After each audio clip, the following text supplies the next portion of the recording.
നമസ്കാരം. പ്രൈം ഡിബേറ്റിലേക്ക് സ്വാഗതം. UDF-ൽ അസ്വസ്ഥത ഉണ്ടായത് മന്ത്രി ബിന്ദു കൃഷ്ണ വെള്ളാപ്പള്ളി നടേശനെ സമുദായ എന്ന രീതിയിൽ കണ്ടതുകൊണ്ടോ രമേശ് ചെന്നിത്തല തുഷാർ വെള്ളാപ്പള്ളിയുടെ വീട്ടിലെത്തിയതുകൊണ്ടോ മാത്രമല്ല. കേരള രാഷ്ട്രീയത്തിൽ നേതാക്കൾ വിവിധ സമുദായ സംഘടനാ നേതാക്കളെ കാണുന്നത് പുതിയ കാര്യവുമല്ല. പക്ഷേ വിവാദമാകുന്നത് മറ്റൊന്നാണ്. തെരഞ്ഞെടുപ്പ് കാലത്ത് UDF-നെയും പ്രത്യേകിച്ച് മുസ്ലിം ലീഗിനെ കടുത്ത ഭാഷയിൽ വിമർശിച്ച LDF-നെ വിജയിപ്പിക്കണമെന്ന് പരസ്യമായി ആഹ്വാനം ചെയ്ത വെള്ളാപ്പള്ളിയെയും NDA നേതാവായ തുഷാർ വെള്ളാപ്പള്ളിയെയും പിന്നീട് വിജയത്തിന്റെ മധുരവുമായി നന്ദി പറയാൻ തേടിപ്പോകുന്നതിലെ രാഷ്ട്രീയ മാന്യതയാണ് ചോദ്യം ചെയ്യപ്പെടുന്നത്. ഇന്നലെ വരെ എതിർപക്ഷത്തിന്റെ വേദിയിൽ നിന്ന് UDF-നെതിരെ പ്രചാരണം നടത്തിയവരോട് ജനങ്ങൾ നൽകിയ വിജയത്തിന് ശേഷം നന്ദി പറയാൻ പോകുന്നത് ആത്മാഭിമാനമുള്ള രാഷ്ട്രീയമാണോ? എതിരാളികളുടെ ആക്രമണം മറന്ന് എല്ലാവരെയും ചേർത്ത് നിർത്തുന്ന വിശാല രാഷ്ട്രീയമാണോ ഇത്? അതോ അധികാരത്തിന്റെ പേരിൽ നിലപാടുകൾ മറക്കുന്ന അവസരവാദമാണോ? ഇന്നത്തെ ചർച്ച വെള്ളാപ്പള്ളിയുടെ ലീഗ് വിമർശനവും LDF-ന് നൽകിയ പിന്തുണയും മറന്ന് നന്ദി പറയാൻ പോയത് രാഷ്ട്രീയ സൗഹൃദമോ അതോ UDF-ന്റെ ആത്മാഭിമാനത്തെ ചോദ്യം ചെയ്യുന്ന മാന്യതയില്ലായ്മയോ?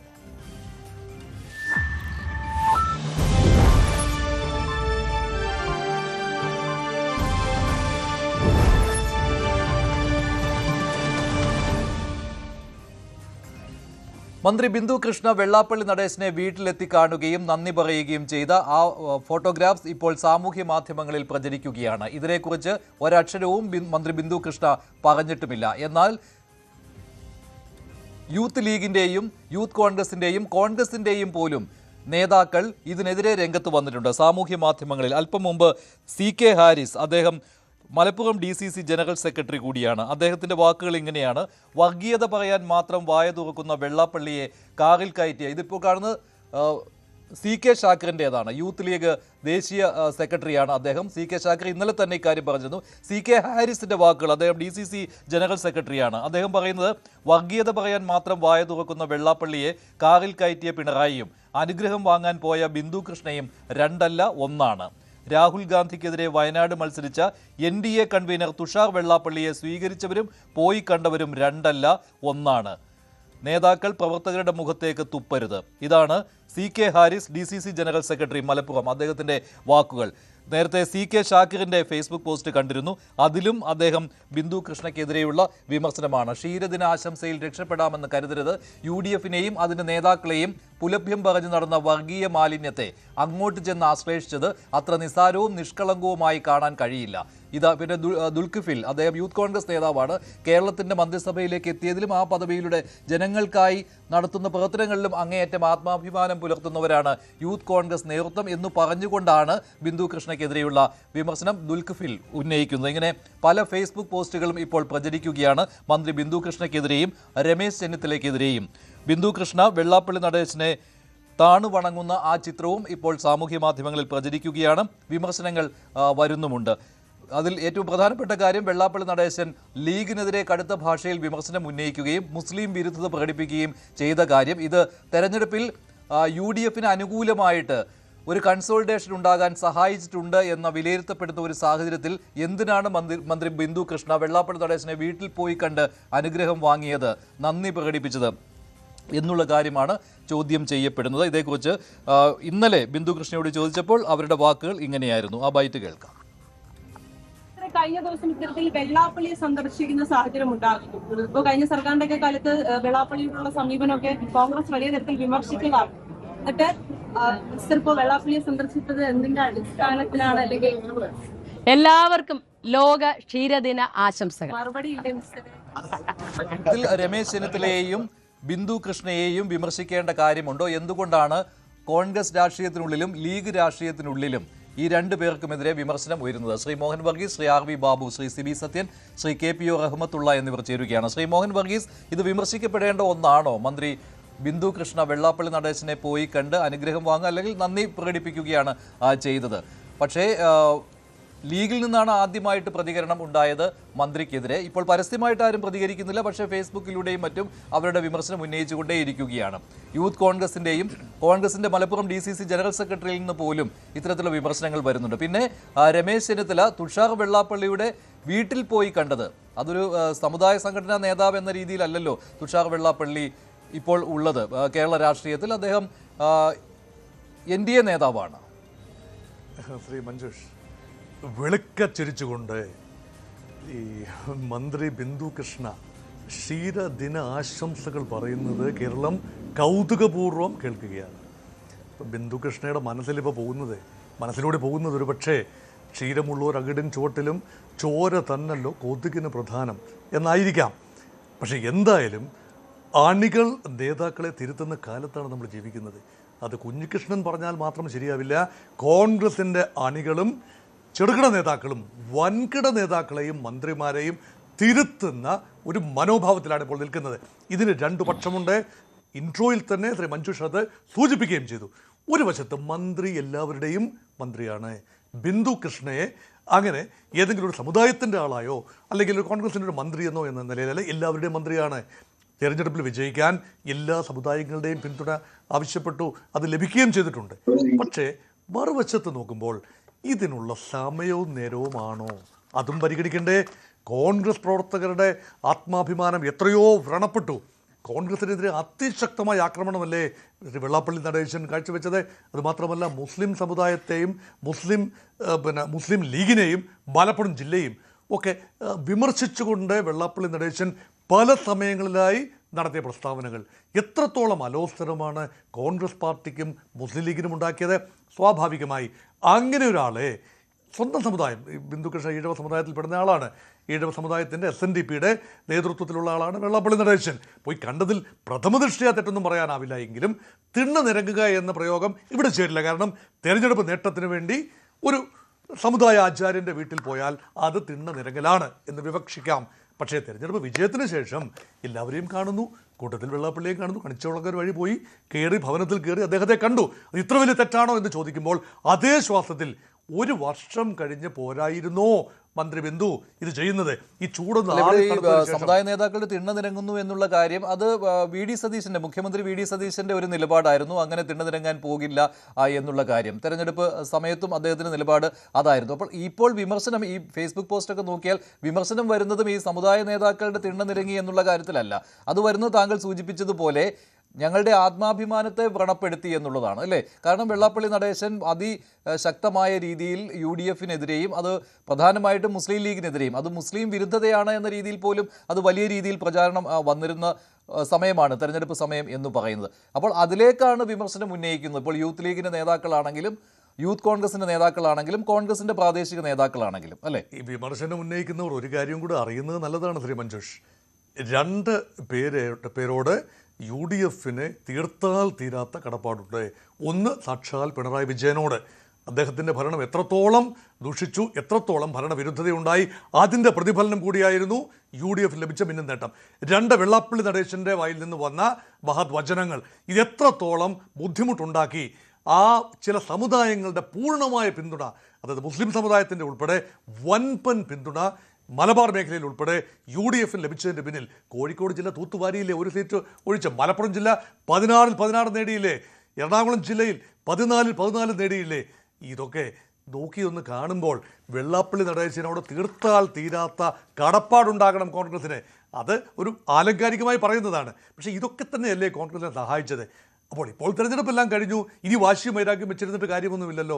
അങ്ങനെ പതിയെ ബിന്ദു കൃഷ്ണ ഇറങ്ങിയതാണ്. പക്ഷേ അത് ഇത്രത്തോളം പുലിവാലാകുമെന്ന് വിചാരിച്ചില്ല. പക്ഷേ മറുപടി, ക്ഷീരദിനാശംസ മറുപടി എന്നത് അത് ഏത് അർത്ഥത്തിലാണെന്ന് എനിക്ക് മനസ്സിലാകുന്നില്ല. അവിടെയാണ് കോൺഗ്രസ് പ്രവർത്തകരുടെ ഈ വിജയത്തിൻ്റെ ആലസ്യം ഇങ്ങനെയുണ്ട്. അതിൻ്റെ ആവേശം വിട്ടുപോയിട്ടില്ല.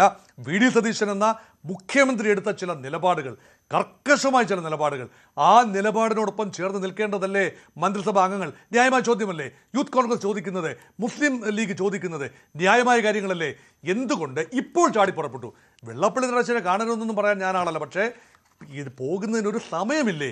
ഇതൊക്കെ ഒന്ന് മറന്ന് ഈ ഒരു ആവേശവും ഒക്കെ ഒന്ന് തണുത്തതിന് ശേഷം ഒരു റുട്ടീൻ വിസിറ്റ് എല്ലാ സമുദായ നേതാക്കന്മാരെയും കാണുന്നു. ശ്രീ വെള്ളാപ്പള്ളി നടേശൻ സമുദായ നേതാവ് തന്നെയാണല്ലോ. SNDPയുടെ ജനറൽ സെക്രട്ടറിക്ക് പോയി കാണുന്നതിന് എന്താ തെറ്റ്? അതും ബിന്ദു കൃഷ്ണ റെപ്രസെൻറ്റ് ചെയ്യുന്ന അവരൊക്കെ ആലോചിക്കേണ്ട ഒരു കാര്യമുണ്ട്. ശ്രീ ബിന്ദു കൃഷ്ണ മന്ത്രിയായതിന് പിന്നിൽ സംഘടനയുടെ മികവുണ്ട്, പിന്നെ മഹിളാ കോൺഗ്രസിൻ്റെ നേതൃത്വം എന്ന പരിഗണനയുണ്ട്, സ്ത്രീ എന്ന പരിഗണനയുണ്ട്. അതേപോലെ തന്നെ 3 ഈഴവ സമുദായത്തിൽപ്പെടുന്ന 3 പേരെ OJ ജനീഷും ബിന്ദു കൃഷ്ണയും M ലിജുവും ഇവർ 3 പേരും മന്ത്രിസഭയിൽ എത്തിയതും അങ്ങനെയുള്ള പ്രാതിനിധ്യം കൂടെ നോക്കിയാണ്. അപ്പോൾ പല കാര്യങ്ങൾ നോക്കുമ്പോൾ സമുദായ ആചാര്യനെ ഒന്ന് കണ്ടു എന്ന് പറഞ്ഞാൽ മാനമിടിച്ച് വീഴുകയൊന്നുമില്ല. പക്ഷെ അവിടെയാണ് ഔചിത്യബോധവും സമചിത്തതയും എല്ലാം കൂടി സമാസമം ചാലിച്ച് ചെയ്യേണ്ടിയിരുന്നൊരു കാര്യം. ആകെപ്പാടെ വെള്ളാപ്പള്ളി നടേശന് വേണമെങ്കിൽ ഇത് ഫേസ്ബുക്കിൽ കയറി പോസ്റ്റാതിരിക്കാനുള്ള മാന്യത കാട്ടാമായിരുന്നു. അത് അദ്ദേഹം കാട്ടിയില്ല. തന്നെ വന്ന് കണ്ട് താണ് വണങ്ങി താൻ അനുഗ്രഹിച്ച ആ ചിത്രം അഭിമാനപൂർവ്വം ശ്രീ വെള്ളാപ്പള്ളി നടേശൻ പങ്കുവെച്ചപ്പോൾ മുഖം നഷ്ടപ്പെട്ടത് ബിന്ദു കൃഷ്ണയ്ക്കാണ്. ശരി, അവർക്ക് ഒരു അക്ഷരം മിണ്ടാനും പറ്റിയില്ല. അതാണ്, അതും അവരുടെ ഒരു പരാജയമായി പോയി. അവർക്ക് അതിനെക്കുറിച്ചൊരു വിശദീകരണം കൊടുക്കാമായിരുന്നു. ശ്രീ RV ബാബു, താങ്കൾ എങ്ങനെയാണ് ഇതിനെ കാണുന്നത്? ബിന്ദു കൃഷ്ണ ഇപ്പോൾ വിമർശിക്കപ്പെടുന്നത് സ്വന്തം പക്ഷത്ത് നിന്ന് തന്നെയാണ് കൂടുതലായിട്ടും. താങ്കൾ എങ്ങനെ കാണുന്നു? അല്ല, ഈ ബിന്ദു കൃഷ്ണ വെള്ളാപ്പള്ളി നടേശനെ കണ്ടതിൽ ഒരു തെറ്റും ഞാൻ കാണുന്നില്ല. ഇപ്പോൾ മുഖ്യമന്ത്രി VD സതീശൻ സത്യപ്രതിജ്ഞ കഴിഞ്ഞ് തൊട്ട് അടുത്ത ദിവസം തന്നെ പോയി കണ്ടത് കത്തോലിക്ക ബിഷപ്പിനെയാണ്. അതെന്തിനായിരുന്നു കണ്ടത്? അതൊരു കഴ്സി കോളായിരുന്നു എന്ന് ആരെങ്കിലും നമ്മളാരെങ്കിലും വിചാരിക്കുന്നുണ്ടോ? അതോ മന്ത്രിസഭ തട്ടിക്കൂട്ടാൻ വേണ്ടി പെടാപ്പാട് പെട്ട സമയത്ത് ലത്തീൻ കത്തോലിക്കർ ഫിഷറീസ് വകുപ്പും ഉന്നത വിദ്യാഭ്യാസ വകുപ്പും എന്നൊക്കെ പറഞ്ഞ് തട്ടിക്കളിച്ച സമയത്ത് അവരുടെ കാല് പിടിച്ച് ഒരു ഒത്തുതീർപ്പിന് വേണ്ടി പോയപ്പോൾ ഈ പറയുന്ന ആളുകളുടെ ഒന്നും വികാരം ഇളകി നമ്മൾ കണ്ടില്ല. ഈ പറയുന്ന സോഷ്യൽ മീഡിയയിൽ VD സതീശൻ നിലപാടിൻ്റെ രാജകുമാരൻ എന്നൊക്കെ പറഞ്ഞ് വാഴ്ത്തിയ ആൾക്കാരൊന്നും ഈ പറയുന്നതിന് വിമർശിച്ച് രംഗത്ത് വന്നതായിട്ടും നമ്മളാരും കണ്ടില്ല. അപ്പോൾ ബിന്ദു കൃഷ്ണ വെള്ളാപ്പള്ളി നടേശൻ കേരളത്തിലെ ഏറ്റവും പ്രമുഖമായ ഒരു ഹൈന്ദവ സംഘടനയുടെ, കേരളത്തിലെ ഏറ്റവും കൂടുതൽ ജനസംഖ്യയുള്ള ഒരു ഹൈന്ദവ സംഘടനയുടെ നേതാവാണ്. അദ്ദേഹം VD സതീശനെ ശക്തമായി വിമർശിച്ചിട്ടുണ്ട്. പക്ഷേ അദ്ദേഹം കോൺഗ്രസിലെ നേതാക്കന്മാരെ, ബാക്കിയുള്ളവരെ ആരെങ്കിലും വിമർശിച്ചതായിട്ട് എൻ്റെ ശ്രദ്ധയിൽ വന്നിട്ടില്ല. അദ്ദേഹം രമേശ് ചെന്നിത്തല വിമർശിച്ചതായിട്ട് എനിക്കറിയില്ല. അല്ലെങ്കിൽ അദ്ദേഹം മറ്റു പല ഉന്നതരായ നേതാക്കളുണ്ട്. VD സതീശനെ എതിർത്തിട്ടുണ്ട്. അത് വെള്ളാപ്പള്ളി നടേശൻ മാത്രമല്ല, G സുകുമാരൻ നായർ എതിർത്തിട്ടുണ്ട്. കേരളത്തിലെ ഏറ്റവും പ്രമുഖമായ 2 ഹൈന്ദവ സംഘടനകൾ VD സതീശനെതിരായിട്ട് രംഗത്ത് വന്നിട്ടുണ്ട്. പക്ഷെ അവരാരെങ്കിലും കോൺഗ്രസിനെതിരെ ശക്തമായിട്ട് എതിർത്തുവെന്നോ കോൺഗ്രസിന്റെ മറ്റു നേതാക്കന്മാർ എതിർത്തുവെന്നോ അതിന് അർത്ഥമില്ലല്ലോ. ഇവിടെ വെള്ളാപ്പള്ളി നടേശൻ കൃത്യമായിട്ട് ചില വിമർശനങ്ങൾ ഉന്നയിച്ചിട്ടുണ്ട്. ഇപ്പോൾ മലപ്പുറം ജില്ലയെക്കുറിച്ച് പറഞ്ഞാൽ അത് മുസ്ലിങ്ങളെ പറഞ്ഞു എന്നുള്ള വ്യാഖ്യാനം, അങ്ങനെ ഒരു നരേറ്റീവ് എന്തിനാണ് കൊണ്ടുവരുന്നത്? കേരളത്തെ വിമർശിച്ചാൽ അത് മുഴുവൻ കേരളത്തെ വിമർശിച്ചാൽ അത് മുസ്ലിങ്ങളെ വിമർശിച്ചു എന്നർത്ഥം വരുന്നില്ലല്ലോ. എന്തുകൊണ്ടാണ് മലപ്പുറം ജില്ല വിമർശിച്ചാൽ മുസ്ലിങ്ങളെ വിമർശിച്ചു എന്നുള്ള അർത്ഥം വരുന്നത്? എന്തിനാണ് അങ്ങനെ ഒരു നരേറ്റീവ് കൊണ്ടുവരുന്നത്? അപ്പോൾ മുസ്ലിം ലീഗിനെ സംബന്ധിച്ച്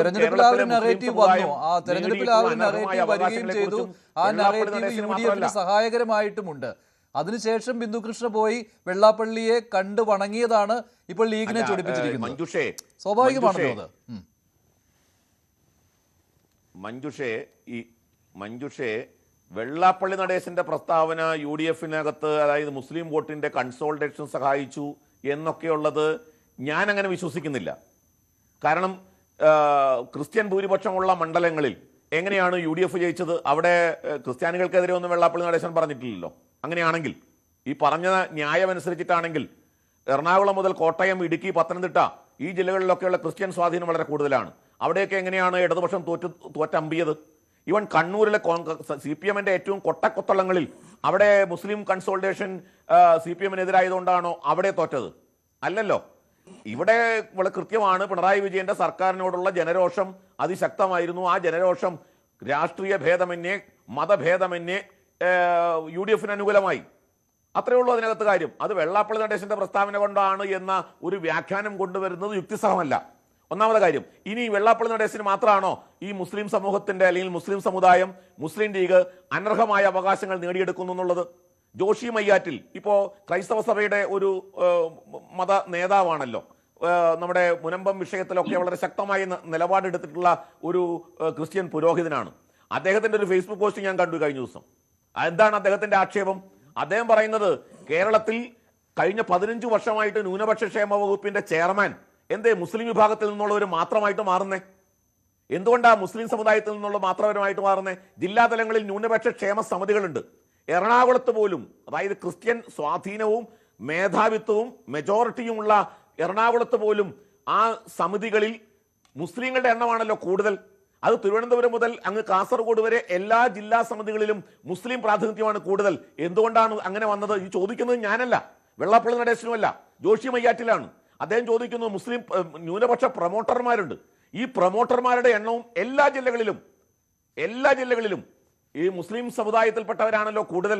എന്തിന് സർക്കാരിന്റെ ന്യൂനപക്ഷ ഡയറക്ടറേറ്റിൽ 22 ഉദ്യോഗസ്ഥന്മാരിൽ 22 പേരും മുസ്ലിങ്ങളാണ് എന്ന് ആക്ഷേപം ഉന്നയിച്ചത് ഈ പറയുന്ന ക്രൈസ്തവ മത നേതാവാണ്.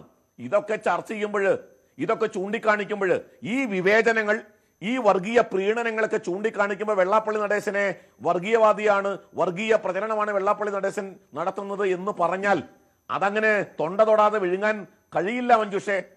ഇത് വളരെ കൃത്യമായിട്ട് വെള്ളാപ്പള്ളി നടേശൻ കേരളത്തിലെ, അതുകൊണ്ടാണ് വെള്ളാപ്പള്ളി നടേശൻ പറഞ്ഞത് മാറാടും അതേപോലെ മലബാർ കലാപവും അതിന്റെ ആ പൈതൃകം ഏറ്റുവാങ്ങിയ ആളുകളാണ് ലീഗ് എന്ന് പറയുമ്പോൾ അത് മൊത്തം മുസ്ലിം സമുദായത്തിനെ എങ്ങനെയാണ് ബാധിക്കുന്നത്? കാരണം മുസ്ലിം ലീഗിന്റെ നേതാവ് മായിൻ ഹാജി മാറാട് കേസിൽ പ്രതിയാക്കപ്പെട്ട ആളാണ്, FIR എഴുതപ്പെട്ട ആളാണ്, കേസ് അന്വേഷണം അട്ടിമറിക്കപ്പെട്ടു. അത് UDF-ഉം LDF-ഉം ചേർന്ന് മായിൻ ഹാജിയെ രക്ഷിച്ചു. അത് വേറൊരു ചരിത്രം. പക്ഷെ മായിൻ ഹാജി ലീഗിന്റെ സംസ്ഥാന നേതാവ് മാറാട് കേസിൽ പ്രതിയാക്കപ്പെട്ട ആളല്ലേ?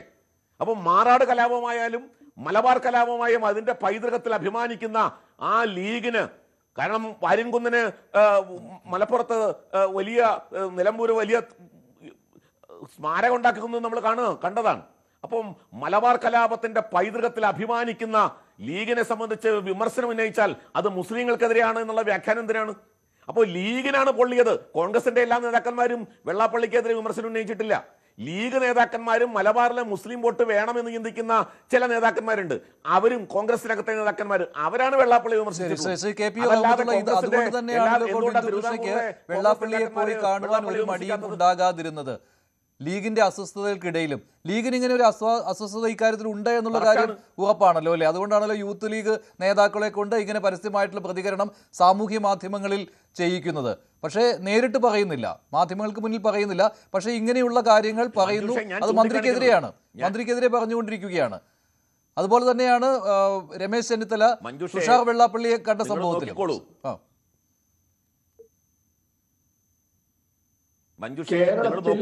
തിരുവിതാംകൂറിലെ കോൺഗ്രസ് നേതാക്കന്മാർ, അതായത് തൃശ്ശൂർ മുതൽ തെക്കോട്ടുള്ള കോൺഗ്രസ് നേതാക്കന്മാർ ആരെങ്കിലും വിമർശിച്ചോ? ശരി, ശ്രീ KP ആരെങ്കിലും തൃശ്ശൂരിന് വടക്കോട്ടുള്ള ജില്ലകളിൽ ഉള്ള കോൺഗ്രസ് നേതാക്കന്മാരടക്കമാണ് വിമർശനം ഉന്നയിച്ചിട്ടുള്ളത്. അപ്പൊ അത് വളരെ കൃത്യമാണ്. നവോത്ഥാന സമിതിയുടെ ചെയർമാൻ എന്ന നിലയ്ക്ക് അദ്ദേഹത്തെ കാറിൽ കയറ്റിയത് വലിയ അബദ്ധമായി എന്ന് CPM പോലും വിലയിരുത്തിയിട്ടുണ്ട്. മാത്രമല്ല, കഴിഞ്ഞ കുറെ കാലമായി വെള്ളാപ്പള്ളി നടേശൻ നിരന്തരം ഒരു പ്രത്യേക സമൂഹത്തെ യാതൊരു അടിസ്ഥാനവുമില്ലാതെ വിമർശിച്ചുകൊണ്ടിരിക്കുകയാണ്. RV ബാബു ഒക്കെ മനസ്സിലാക്കേണ്ടത് മലപ്പുറം ജില്ലയിൽ SNDPക്ക് സ്ഥാപനങ്ങൾ നൽകുന്നില്ല എന്നാണ് വെള്ളാപ്പള്ളി നടേശൻ ഒക്കെ പറഞ്ഞത്. കഴിഞ്ഞ 10 വർഷമായിട്ട് മുസ്ലിം ലീഗ് അധികാരത്തിലില്ല, അതുകൊണ്ട് മുസ്ലിം ലീഗ് സ്ഥാപനങ്ങൾ നൽകുന്നില്ല എന്ന വിമർശനം അടിസ്ഥാനരഹിതമാണ് എന്ന് മനസ്സിലാക്കണം. SNDPക്ക് കോളേജുകൾ നൽകേണ്ടത് അല്ലെങ്കിൽ സ്ഥാപനങ്ങൾ നൽകേണ്ടത് കഴിഞ്ഞ 10 വർഷം ഇടതുപക്ഷമായിരുന്നു. അതിന്റെ പേരിൽ മുസ്ലിം ലീഗിനെയും മുസ്ലിങ്ങളെയും കുറ്റപ്പെടുത്തുന്നതിൽ എന്തർത്ഥമാണുള്ളത്? വെള്ളാപ്പള്ളി വലിയ ഹൈന്ദവ സംഘടനയുടെ നേതാവാണ് എന്ന് RV ബാബു ഇപ്പോൾ പറയുന്നു.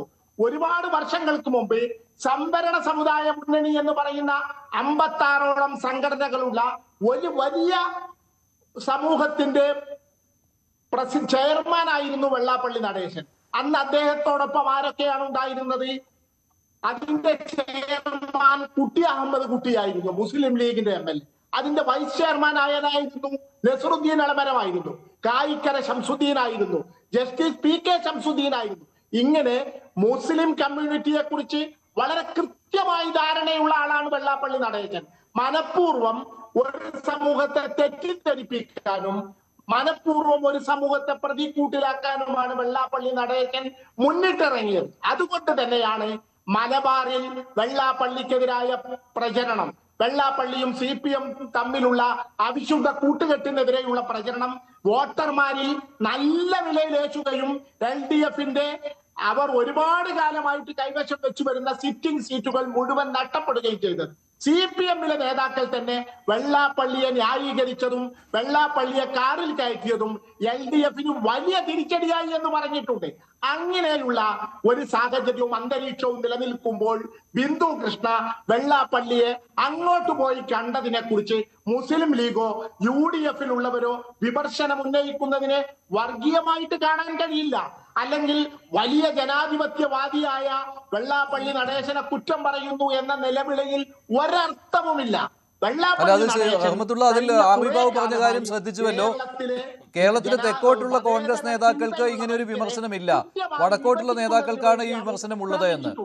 അല്ല ഒരു വിഭാഗം നേതാക്കൾക്ക് ഈ വിമർശനമുള്ളൂ ശ്രീ റഹ്മത്തുള്ള. വലിയ UDF വൃത്തങ്ങളിലും മതേതര ജനാധിപത്യ ചേരിയിലുമൊക്കെ വലിയ വിമർശനങ്ങൾക്ക് കാരണമാകുന്നത് എന്നതാണ് സത്യം. മുസ്ലിം ലീഗ് മാത്രമല്ല, മറ്റ് മുസ്ലിം സംഘടനകളും ഇക്കാര്യത്തിൽ ബിന്ദു കൃഷ്ണക്കെതിരെ രംഗത്തെത്തിയിട്ടുണ്ട് എന്ന് നമ്മൾ അടിവരയിട്ട് മനസ്സിലാക്കണം. ശരി, ശ്രീ സിബി സത്യൻ, ഇങ്ങനെ ഈ രീതിയിലാണോ താങ്കളും കാണുന്നത്? ബിന്ദു കൃഷ്ണ വെള്ളാപ്പള്ളി നടേശനെ സന്ദർശിച്ചത് ശരിയായില്ല, ഇപ്പോൾ ചെയ്യേണ്ടാത്ത ഒരു കാര്യമായിരുന്നു എന്നുള്ളതാണ്. അതോടൊപ്പം തന്നെ രമേശ് ചെന്നിത്തലയ്ക്കെതിരെയും വിമർശനമുണ്ട്.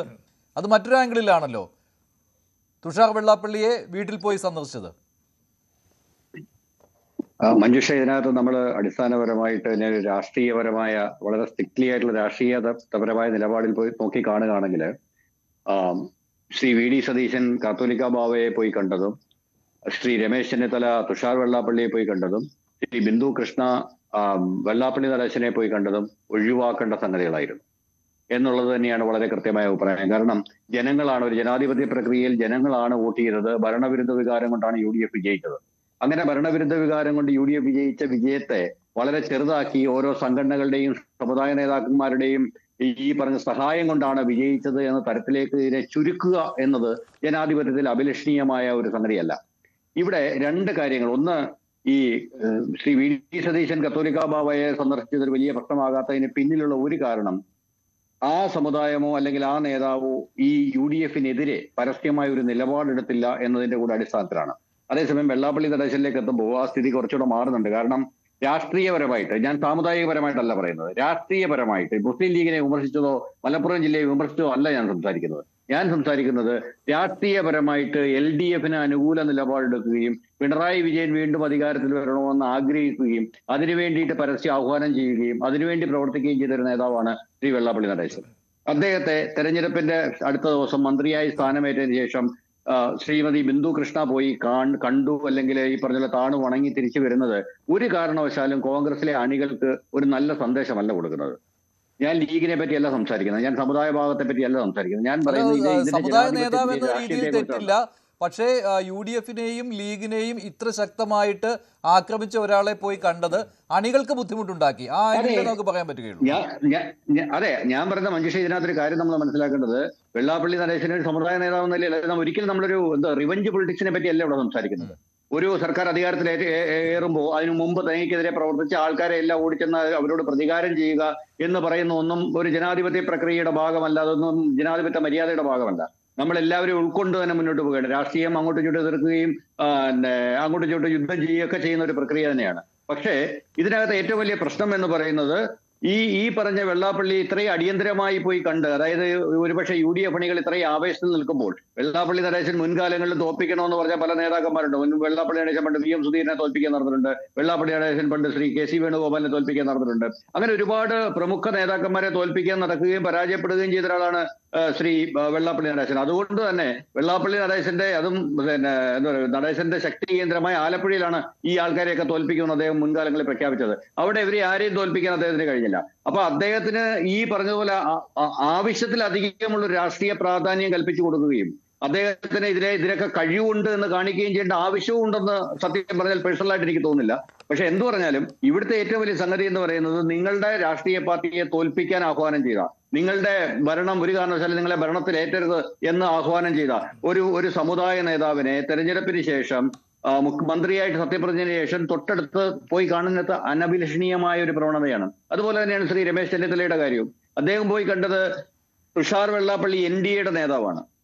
അവർ തമ്മിൽ ചിലപ്പം പേഴ്സണൽ സൗഹൃദം ഉണ്ടായിരിക്കാം. ഒരു സുഹൃത്തിന്റെ വീട്ടിൽ പോകരുത് എന്ന് പറയാൻ നമുക്ക് പറ്റില്ല.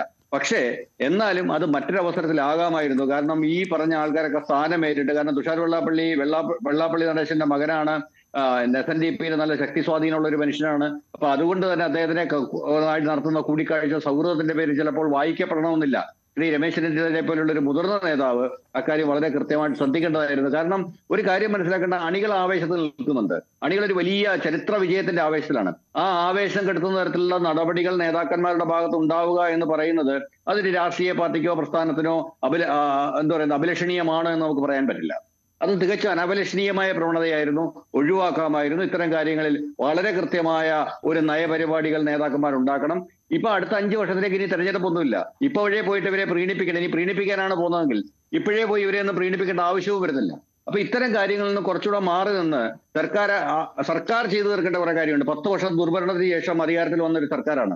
ഒരുപാട് നയങ്ങൾ തിരുത്താനുണ്ട്, ഒരുപാട് കാര്യങ്ങൾ ചെയ്യാനുണ്ട്. അതിനകത്ത് ശ്രദ്ധ കേന്ദ്രീകരിക്കുന്നതിന് പകരം ഇത്തരമുള്ള PR എക്സസൈസുകൾ അവസാനിപ്പിക്കുകയും ഇത്തരം സമുദായ നേതാക്കന്മാരെ കാണുകയും അവരുമായിട്ട് കാര്യങ്ങൾ സമരസപ്പെടുകയും ചെയ്യുന്നതിന് പകരം ഭരണത്തിലാണ് കൂടുതൽ ശ്രദ്ധിക്കേണ്ടത്, അണികളുടെ കാര്യത്തിലാണ് കൂടുതൽ ശ്രദ്ധിക്കേണ്ടത് എന്ന് തന്നെയാണ് എന്റെ കൃത്യമായ പോയിന്റ്. പിന്നെ മറ്റൊരു കാര്യം കൂടി, ഈ വെള്ളാപ്പള്ളിക്ക് ക്ലീൻ ചിറ്റ് നൽകുന്നു, അത് UDF പ്രവർത്തകർക്ക് അംഗീകരിക്കാൻ പറ്റാത്ത ഒരു കാര്യമാണ്. അതാണല്ലോ ബിന്ദുകൃഷ്ണൻ ഇവിടെ ചെയ്തിരിക്കുന്നത്. അതാണല്ലോ അംഗീകരിക്കാൻ പറ്റില്ലല്ലോ മഞ്ജുഷേ. കാരണം വെച്ച് കഴിഞ്ഞാല് ഈ കഴിഞ്ഞ 10 വർഷവും CPM-നൊപ്പം ഉറച്ചു നിൽക്കുകയും CPM-ലും BJP-ലും 2 കാല് 2 സ്ഥലങ്ങളിലായിട്ട് വെച്ച് എങ്ങനെയൊക്കെ കോൺഗ്രസിനെ അടിച്ചു തീർക്കാമോ അങ്ങനെയൊക്കെ അടിച്ചു തീർക്കാൻ ശ്രമിച്ച ഒരു മനുഷ്യനാണ് ശ്രീ വെള്ളാപ്പള്ളി. അദ്ദേഹത്തിന് വീട്ടിൽ പോയി ഒരു മന്ത്രി സ്ഥാനമേറ്റ, ഓക്കെ ശരിയാണ്, ഈ പറഞ്ഞ പോലെ ബിന്ദു കൃഷ്ണയുടെ മന്ത്രിസഭാ ആരോപണത്തിന് പിന്നിൽ സമുദായത്തിന്റെ പ്രാതിനിധ്യത്തിന്റെ ഒരു ഘടകമുണ്ട്, ഇല്ലെന്ന് പറയുന്നില്ല. അതുകൊണ്ട് സമുദായാചാര്യനെ ആ തരത്തിൽ പോയി കാണുന്നതിന് തെറ്റുമില്ല എന്ന് നമുക്ക് വേണമെങ്കിൽ സാന്ദർഭികമായി വാദിക്കാം, ശ്രീ മോഹൻ വർഗീസ് സാറ് പറഞ്ഞതുപോലെ. പക്ഷേ ഇവിടുത്തെ പ്രശ്നം എന്ന് വെച്ചാൽ അത് ഇപ്പോഴും വേണ്ടായിരുന്നു. അതിന് ഈ സമയമുണ്ടല്ലോ. ഈ സമുദായത്തിന്റെ പ്രതിനിധിയായിട്ടാണ് വന്നത്. അതിനകത്ത് ആ സമുദായത്തിന്റെ പിന്തുണ ആർജിച്ചെടുക്കേണ്ടതുണ്ട്. പക്ഷെ അത് ഞാൻ പറഞ്ഞതുപോലെ അത് ഇത്ര പെട്ടെന്ന് വേണമെന്നില്ല. കാരണം ഈ പറഞ്ഞ സന്ദർഭത്തിൽ ജനങ്ങളുടെ അല്ലെങ്കിൽ അണികളുടെ ആവേശം പരിഗണിക്കേണ്ടത്. കാരണം ഈ അണികളാണല്ലോ ഇവരെല്ലാം അധികാരത്തിൽ കൊണ്ടുവന്നത്. ശരി, താങ്കൾ എങ്ങനെയാണ് കാണുന്നത്? കാരണം ഇത് അണികളുടെ ആവേശം കെടുത്തുന്നതായി പോയി. ആ ഒരു രീതിയിലാണ് എതിർപ്പ് വരുന്നത്, അതല്ലാതെ മറ്റ് കാര്യങ്ങൾ അതിനകത്തില്ല.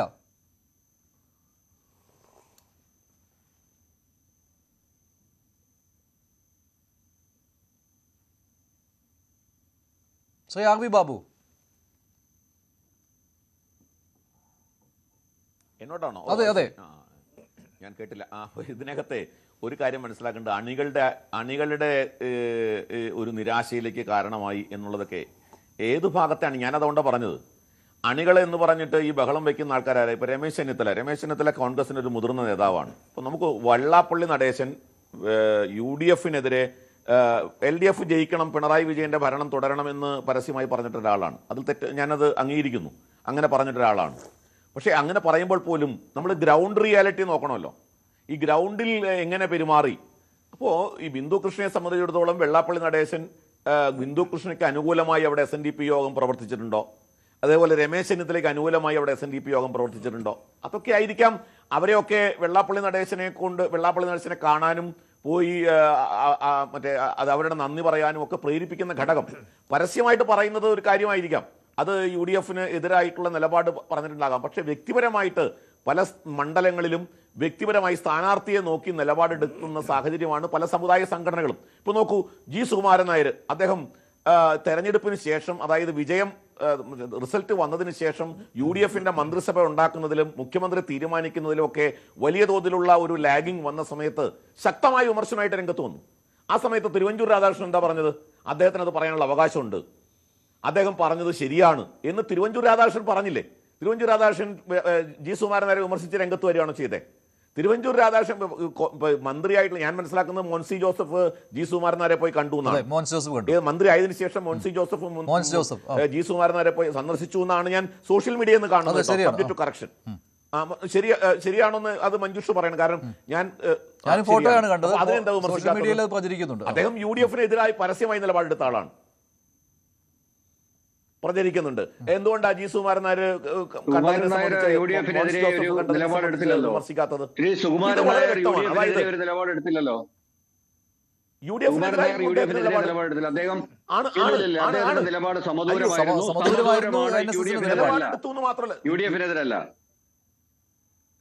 നിലപാടെടുത്തിട്ടില്ല.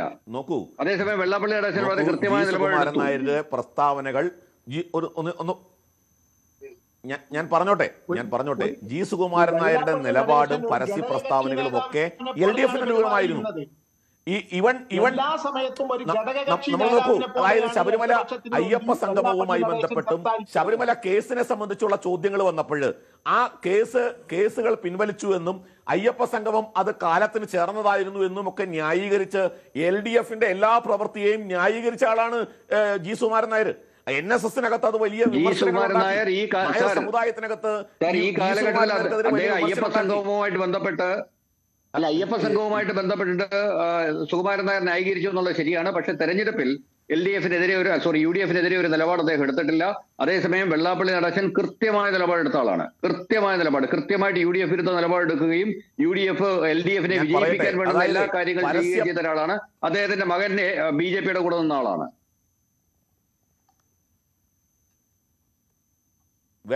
ജി സുകുമാരൻ നായർ VD സതീശനെ ശക്തമായി വിമർശിച്ച നേതാവാണ്. ജി സുകുമാരൻ നായർ പല പ്രസ്താവനകളിലും വ്യംഗ്യമായിട്ടും ഡയറക്റ്റായിട്ട് അദ്ദേഹം സമദൂരം എന്നുള്ള നിലയ്ക്കാണ് പറഞ്ഞത്. പക്ഷേ വളരെ വ്യക്തമായിട്ട് അദ്ദേഹത്തിന്റെ പ്രസ്താവനകളിൽ നിന്ന് വ്യക്തമാവുന്ന കാര്യം അദ്ദേഹം LDFനെ പിന്തുണച്ചു എന്നുള്ള കാര്യമാണ്.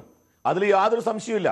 ജി സുകുമാരൻ നായരുടെ പ്രസ്താവനകളിലൂടെ നമുക്ക് വ്യക്തമായത് അതായത് LDFന്റെ എല്ലാ പ്രവൃത്തികളെയും ന്യായീകരിച്ചുകൊണ്ട് അതിനെ പിന്തുണച്ചുകൊണ്ട് LDFന് അനുകൂലമായി നിന്നു എന്നുള്ള വിമർശനം NSSന്റെ അകത്തുള്ള കാര്യമാണ്.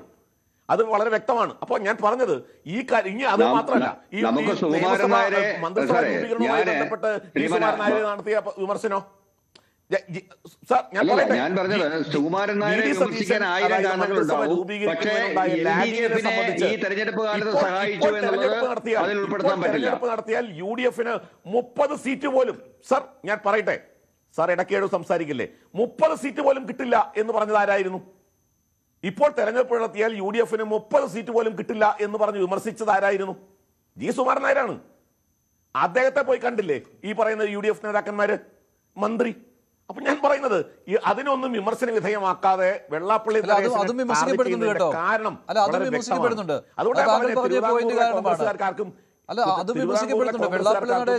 മന്ത്രി ബിന്ദുകൃഷ്ണ പോയി കണ്ടതിന് സമാനമായ രീതിയിൽ തന്നെ ജി സുകുമാരൻ നായരെ മന്ത്രിമാർ പോയി കാണുന്നതും വിമർശിക്കപ്പെടുന്നുണ്ട് കേട്ടോ. സാമൂഹ്യ മാധ്യമങ്ങളിൽ അതും കാണാം.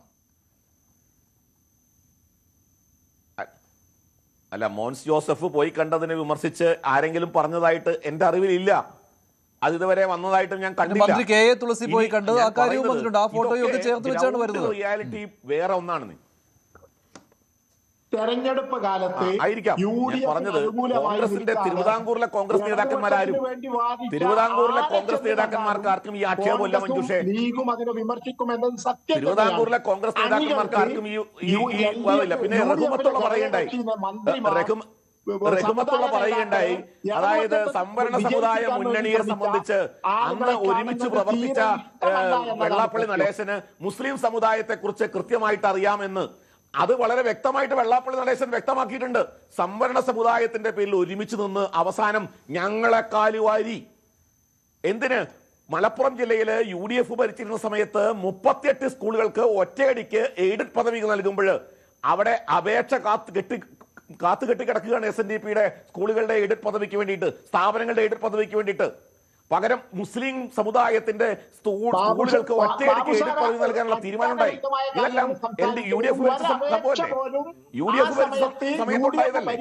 ഇതെല്ലാം ഒരു വിദ്യാഭ്യാസ സ്ഥാപനത്തിന് വേണ്ടിയും ഇതെല്ലാം വളരെ വ്യക്തമായിട്ട് ചൂണ്ടിക്കാണിക്കുമ്പോൾ വെള്ളാപ്പള്ളി നടേശനെ വർഗീയവാദിയായിട്ട് മുദ്ര കുത്തിയിട്ടൊന്നും കാര്യമില്ല. ഇത് വളരെ വ്യക്തമാണ്. അതുകൊണ്ട് വെള്ളാപ്പള്ളി നടേശൻ എന്താണ് സ്വാധീനമെന്നും വെള്ളാപ്പള്ളി നടേശൻ ഏത് പ്രസ്ഥാനത്തെയാണ് പ്രതിനിധീകരിക്കുന്നതെന്നൊക്കെ കേരളത്തിലെ ജനങ്ങൾക്കറിയാം. അതുകൊണ്ട് കോൺഗ്രസ് നേതാക്കന്മാര് അതുകൊണ്ടാണ് വളരെ മിതമായ രീതിയിൽ തിരുവിതാംകൂറിലെ കോൺഗ്രസ് നേതാക്കന്മാർ നിലപാടെടുക്കുന്നത്. ശരി, ശ്രീ മോഹൻ വർഗീസ്, അങ്ങനെ ഒരു വേർതിരിവുണ്ടോ? തിരുവിതാംകൂറിലെ നേതാക്കന്മാർ ഒരു നിലപാടെടുക്കുന്നു, മലബാറിലെ നേതാക്കന്മാർ മറ്റൊരു നിലപാടെടുക്കുന്നു എന്നുള്ളത്? അങ്ങനെ ഒരു നറേറ്റീവാണ് ഇപ്പോൾ സംഭവിക്കുന്നത്. യഥാർത്ഥത്തിൽ കോൺഗ്രസിൻ്റെ മലബാറിലെ നേതാക്കൾ വലിയൊരു വറുതിയിലായിരുന്നു. ഇത്രയും കാലം വലിയ കാര്യമായ ചലനമുണ്ടാക്കാൻ മലപ്പുറം ജില്ലയിൽ അവർക്ക് ഒരു സീറ്റ് ലഭിക്കും, നിലമ്പൂരോ വണ്ടൂരോ സീറ്റ് ലഭിക്കും, 1-2 സീറ്റ് ലഭിക്കും. കോഴിക്കോട് ജില്ലയിൽ ഏറെക്കാലമായി 10 പതിറ്റാണ്ടുകളായി കോൺഗ്രസ്സിന് ഒരു MLA ഇല്ലായിരുന്നു. ഇപ്പോൾ ഒന്നിലധികം MLA-മാരുണ്ട്. കണ്ണൂർ മെച്ചപ്പെട്ടിരിക്കുന്നു. അവിടെയൊക്കെ ഈ മെച്ചമുണ്ടായതിൻ്റെ പിന്നിൽ മുസ്ലിം ന്യൂനപക്ഷ സമുദായം നൽകിയ കലവറയില്ലാത്ത പിന്തുണയാണ് എന്നത് ഒരു വാസ്തവമാണ്. അതൊരു പൊളിറ്റിക്കൽ റിയാലിറ്റിയാണ്, ആക്ച്വാലിറ്റിയാണ്. അപ്പോൾ അവരുടെ ഒരു നിലനിൽപ്പ് തന്നെ എങ്ങനെയാണ്? ആ ഒരു മുസ്ലിങ്ങൾക്ക് ബുദ്ധിമുട്ടുണ്ടാക്കുന്ന, മുസ്ലിം ലീഗിന് ബുദ്ധിമുട്ടുണ്ടാക്കുന്ന, അല്ലെ പലർക്കും ബുദ്ധിമുട്ടുണ്ടാക്കുന്ന ഒരു നിലപാടാണ്. തെക്ക് ഉള്ള അതായത് എറണാകുളം ജില്ലയ്ക്ക് തെക്കോട്ടുള്ള തെക്കൻ കേരള മേഖലയിൽ ആ രീതിയിലുള്ള വൈകാരികതയൊന്നും ഉണ്ടായിട്ടില്ല. അവിടുത്തെ ഒരു സമുദായ ബാലൻസ് അങ്ങനെയാണ്. ഈഴവ സമുദായത്തിന് പ്രാമുഖ്യമുള്ള, നായർ സമുദായത്തിന് കാര്യമായി വേരോട്ടമുള്ള തെക്കൻ ജില്ലകളിൽ മറ്റൊരു രാഷ്ട്രീയമാണ്. അതുകൊണ്ടാണ് തെക്ക് നിന്നുള്ള നേതാക്കൾ, കോൺഗ്രസിൻ്റെയോ മുസ്ലിം ലീഗിൻ്റെയോ നേതാക്കൾ കാര്യമായി ഇതേക്കുറിച്ച് പ്രതികരണം അറിയിക്കാത്തത്. പക്ഷേ എക്രോസ് ദ ഫ്രോണ്ടിയർ ഇതൊരു പൊളിറ്റിക്കൽ പ്രോസസ്സാണ്. ഇവിടെ മിക്കവാറും എനിക്ക് തോന്നുന്നത് ഇതിൽ നമ്മുടെ ചില പാനലിസ്റ്റുകൾ പറഞ്ഞ ഒരു കാര്യം, RV ബാബു സാർ നിലപാടെടുത്ത് പറയുന്നു വെള്ളാപ്പള്ളി നടേശൻ ഒരു രീതിയിലും ആ രീതിയിൽ വെള്ളാപ്പള്ളി നടേശൻ്റെ പ്രഭാവം ഒന്നും ഉണ്ടായിട്ടില്ല, ആ രീതിയിൽ കോൺഗ്രസിന് എഗൻസ്റ്റായിട്ട് പറഞ്ഞതൊന്നും അതിനോട് യോജിക്കുന്നില്ലല്ലോ അല്ലേ? അതിനോട് യോജിക്കുന്നില്ല. എനിക്ക് യോജിക്കാൻ പറ്റുന്നില്ല. വെള്ളാപ്പള്ളി നടേശൻ ഒരു ഫാക്ടർ ആയിരുന്നില്ല പൊളിറ്റിക്കലി. പക്ഷേ അദ്ദേഹം നടത്തിയ പ്രസ്താവനകൾ ഒരു പൊളിറ്റിക്കൽ ഫാക്ടറായി UDF അനുകൂലമായി സംഭവിച്ചു എന്ന് ആഴത്തിൽ വിശ്വസിക്കുന്ന ഒരാളാണ് ഞാൻ. അതിൻ്റെ നേട്ടം UDF-നുണ്ടായി. അപ്പോൾ അതുകൊണ്ട് UDF-ൻ്റെ നേതാക്കൾ UDF-ന് വോട്ട് ചെയ്ത സാധാരണ ജനങ്ങളോട് അക്കൗണ്ടബിളാണ്. MLA-മാർ മാത്രമല്ല, ഉന്നത നേതാക്കൾ മാത്രമല്ല, വീടുകളിൽ പോയി വോട്ട് ചോദിച്ചത് ആരാണ്? സാധാരണ മുസ്ലിം ലീഗ് പ്രവർത്തകർ, സാധാരണ കോൺഗ്രസ് പ്രവർത്തകരും നേതാക്കളും. അവരുടെ അണികളോടും സാധാരണ ജനങ്ങളോടും എന്ത് പറയും? ഇപ്പോൾ ബിന്ദു കൃഷ്ണ മന്ത്രിയായി കഴിഞ്ഞ ഉടനെ ചൂടാറും മുൻപ് നേരെ വെള്ളാപ്പള്ളി നടേശനെ പോയി കാണുകയാണ്, അനുഗ്രഹം വാങ്ങുകയാണ്. രമേശ് ചെന്നിത്തല നേരെ ചെന്ന് വെള്ളാപ്പള്ളി നടേശൻ്റെ മകൻ തുഷാർ വെള്ളാപ്പള്ളിയെ കാണുകയാണ്. ആവശ്യമുണ്ടായിരുന്നോ? ആത്യന്തികമായി ഒരു പക്ഷേ ചില നീക്കുപോക്കുകൾ, നിരപ്പ് ഇതൊക്കെ ഇപ്പോൾ വേണമായിരുന്നോ? ഇതാണ് ചോദ്യം. എൻ്റെ അഭിപ്രായം ഇപ്പോൾ വേണ്ടായിരുന്നു. ഈ ഓർമ്മകളൊക്കെ ഒന്ന് മാറിക്കഴിയുമ്പോൾ എല്ലാവരും ചേർത്ത് പിടിക്കണമല്ലോ. പറയാൻ സമ്മതിക്കാമോ? ശരി ബാബു പറഞ്ഞോളൂ സാർ. അല്ല, ഞാൻ പറയുന്നത് സാറ് പറഞ്ഞ ഒരു കാര്യത്തെക്കുറിച്ച് ഞാൻ സൂചിപ്പിക്കാൻ ആഗ്രഹിക്കുക. അതായത് മലബാർ മേഖലയിൽ അത് CPM-ന്റെ ആക്ഷേപം പോട്ടെ, CPM-ന്റെ നേതാക്കന്മാർ പറയുന്നത് നമ്മൾ കണക്കാക്കണ്ട. മലബാർ മേഖലയിൽ മതം ഒരു പ്രധാന ഘടകമായിരുന്നില്ല എന്ന് പറയാൻ സാധിക്കുമോ? ജമാഅത്തെ ഇസ്ലാമിയുമായിട്ട് UDF സഖ്യം ഉണ്ടാക്കി, സകല കമ്മ്യൂണൽ ഫോഴ്സസുമായിട്ട് ഉണ്ടാക്കിയ അലൈൻമെന്റ്, മതമാണ് പ്രശ്നം എന്ന് വളരെ വ്യക്തമായിട്ട് ആ നിലയ്ക്കുള്ളൊരു അലൈൻമെന്റ് സൃഷ്ടിച്ചെടുത്ത് 9.5 വർഷത്തെ തങ്ങൾക്ക് നഷ്ടപ്പെട്ടത് മുഴുവൻ ഇനി ഭരിക്കാൻ പോകുന്ന സർക്കാർ UDF ഭരിക്കുന്നത് ആ സമുദായത്തിന് വേണ്ടിയാണ് എന്നുള്ള ഒരു അന്തരീക്ഷം സൃഷ്ടിച്ച് ആ ഒരു മതവർഗീയത സൃഷ്ടിച്ചതിന്റെ പ്രതികരണം എന്നുള്ള നിലയ്ക്ക് ആ പ്രതികരണമാണ് യഥാർത്ഥത്തിൽ മലബാറിലെ മുസ്ലിം കൺസോൾട്ടേഷൻ. അത് വെള്ളാപ്പള്ളിയുടെ പ്രതികരണം എന്നുള്ള നിലയിലേക്ക് കൊണ്ടുവരുന്നത് യഥാർത്ഥ വസ്തുതയെ നമ്മൾ കാണാതിരിക്കലാണ്, യഥാർത്ഥ വസ്തുതയെ മറച്ചുവെക്കലാണ്. വളരെ വ്യക്തമായിട്ട് മതത്തിന്റെ അടിസ്ഥാനത്തിൽ ബാബു അത് മാത്രമല്ല, ഇപ്പോൾ ഇനി അത് പ്രഭാവം ഉണ്ടായിട്ടില്ല എന്ന് കരുതിക്കോളൂ. പക്ഷേ ഈ അണികൾ പറയുന്ന കാര്യം, അവരുടെ ഈ ഫേസ്ബുക്ക് പോസ്റ്റൊക്കെ വായിച്ചു നോക്കുമ്പോൾ ഈ യൂത്ത് ലീഗിന്റെ നേതാക്കൾ പറയുന്ന വർഗീയ വിഷം തുപ്പിയ ആളെ ചേർത്ത് പിടിക്കുന്നത് ശരിയല്ല എന്നുള്ളതാണ്. ആ രീതിയിലാണ് വന്നിരിക്കുന്നത്. ഇപ്പോൾ പ്രഭാവം ഉണ്ടായിട്ടില്ല എന്ന് കരുതിയാൽ പോലും ഇതാണ് അവരുടെ വികാരത്തെ വ്രണപ്പെടുത്തുന്നത്. അല്ല, അത് ലീഗിന്റെ സ്വന്തം നിലപാടിനെ മറച്ചു വെക്കാൻ എടുക്കുന്ന ചില പ്രിക്കോഷൻസ് ആണ്. ഇപ്പൊ ലീഗാണ് പറയുന്ന വർഗീയ വിഷം തുപ്പുന്ന ആള് എന്ന്. എന്താണ് ലീഗിന് അത് പറയാനുള്ള അവകാശം? അതായത് 5 നേരം നിസ്കരിക്കുന്ന ആളാണ് ഈ സ്ഥാനാർത്ഥി, അയാൾക്ക് വോട്ട് ചെയ്യണം എന്ന് പറഞ്ഞ് പരസ്യമായി മതം പറഞ്ഞ് വോട്ട് ചോദിച്ചവര്, അവർക്ക് എന്താണ് വർഗീയ വിഷം തുപ്പുന്ന ആള് എന്ന് പറയാനുള്ള അവകാശം? എന്തവകാശം? മതം പറഞ്ഞ് വോട്ട് ചോദിച്ചവർക്ക് മറ്റൊരാളെ അതിന്റെ പേരിൽ വിമർശിക്കുമ്പോൾ അത് കണ്ടു നിൽക്കണം UDF-ന്റെ ബാക്കി നേതാക്കന്മാര്, അതിനോട് ചേർന്ന് നിൽക്കണം ബിന്ദു കൃഷ്ണ, അല്ലെങ്കിൽ നിങ്ങളെ ഞങ്ങൾ തോൽപ്പിക്കും. ഈ ഭീഷണിയാണ് ലീഗ് ഇപ്പോൾ ഉയർത്തുന്നത്. ഞങ്ങളുടെ ഔദാര്യം കൊണ്ടാണ് നിങ്ങൾ ജയിച്ചത്, ഞങ്ങളാണ് നിങ്ങളെ അധികാരത്തിലേറ്റിയത്, അതുകൊണ്ട് ഞങ്ങളുടെ തിട്ടൂരമനുസരിച്ച് ഞങ്ങൾ പറയുന്ന രീതിയിൽ ഭരിക്കണം, ഞങ്ങൾ പറയുന്ന ആളുകളെ മാത്രമായിട്ട് നിങ്ങൾ കാണാവൂ എന്ന തിട്ടൂരം ലീഗ് കൊണ്ടുവരികയാണ്. ജമാഅത്തെ ഇസ്ലാമിയുടെ ചാനൽ അത് കൊണ്ടുവരികയാണ്. അവരൊക്കെയാണ് ഈ പറയുന്ന വിമർശനങ്ങളുടെ കുന്തമനം ഉയർത്തുന്നത്. അവരുടെയൊക്കെ താല്പര്യം ഈ കേരളത്തിലെ സ്വതവേയുള്ള ഒരു ധാരണയുണ്ട്, അതായത് UDF വരുമ്പോൾ വർഗീയ ശക്തികളുടെ തേരോട്ടം എന്ന്. അത് സംഭവിക്കുകയാണ്. അതിപ്പോ ഞാൻ പറഞ്ഞില്ല, അതിപ്പോ ക്രൈസ്തവ സഭയ്ക്കും ആ ആരോപണവും ആക്ഷേപമാണ് ഉള്ളത്. ഈ സർക്കാരിൽ ഒരു മുസ്ലിം ന്യൂനപക്ഷ ക്ഷേമ വകുപ്പല്ല ഇവിടെ ഉള്ളത്, മുസ്ലിം ക്ഷേമ വകുപ്പാണ് ഇവിടെ ഉള്ളത് എന്ന ആക്ഷേപം ശരി, ശ്രീ റഹ്മത്തുള്ള ലീഗ് തീരുമാനിക്കുന്ന ആളുകളെ പോയി മന്ത്രിമാർ കാണാവൂ എന്നുള്ള തിട്ടൂരം പുറപ്പെടുവിക്കുകയാണോ? ബാബുവിന്റെ വിമർശനം അതാണ്. റഹ്മത്തുള്ള RV ബാബു വളരെ അടിസ്ഥാനരഹിതമായ കാര്യങ്ങളാണ് പറഞ്ഞുകൊണ്ടിരിക്കുന്നത്. മുസ്ലിം ലീഗ് ഭരിച്ചപ്പോൾ SNDPക്കും വെള്ളാപ്പള്ളി നടേശനും വിദ്യാഭ്യാസ സ്ഥാപനങ്ങൾ നൽകിയില്ല എന്നാണ് അദ്ദേഹം ആക്ഷേപം ഉന്നയിക്കുന്നത്. അതിന് വളരെ കൃത്യമായി അന്നത്തെ വിദ്യാഭ്യാസ വകുപ്പ് മന്ത്രി ET മുഹമ്മദ് ബഷീർ മറുപടി പറഞ്ഞിട്ടുണ്ട്. സ്ഥാപനങ്ങൾക്ക് വേണ്ടിയുള്ള അപേക്ഷകളൊന്നും SNDPയോ വെള്ളാപ്പള്ളി നടേശനോ നൽകിയിട്ടില്ല. അപേക്ഷ നൽകാത്തവർക്ക് സർക്കാരിന് സ്ഥാപനങ്ങൾ കൊടുക്കാൻ കഴിയില്ല എന്ന്. അതാണ് സത്യം. അല്ലാതെ വെള്ളാപ്പള്ളി നടേശനോടും SNDPയോടും മുസ്ലിം ലീഗ് പ്രത്യേക വിരോധം കാണിച്ചിട്ടില്ല എന്നതാണ് സത്യം. അതിനും പുറമെ മുസ്ലിം ലീഗ് കോൺഗ്രസിനെയോ കോൺഗ്രസിന്റെ നേതാക്കന്മാരെയോ അവരുടെ പ്രവർത്തികളിലോ സ്വാതന്ത്ര്യത്തിലോ ഇടപെടാൻ ഒരു കാലത്തും ശ്രമിച്ചിട്ടില്ല എന്നതാണ് സത്യം. അങ്ങനെ ഇരിക്കെ ബിന്ദു കൃഷ്ണ ഇന്നയാളെ പോയി കാണണം, രമേശ് ചെന്നിത്തല ഇന്നയാളെ പോയി കാണണം, അഞ്ചാം മന്ത്രി മറക്കരുത്. ശ്രീ റഹ്മത്തുള്ള അഞ്ചാം മന്ത്രി മറക്കരുത്. ഇത്തവണയും അഞ്ചാം മന്ത്രിയുണ്ട്. ഒരു തിട്ടൂരവും മുസ്ലിം ലീഗിന്റെ ഭാഗത്തു നിന്നും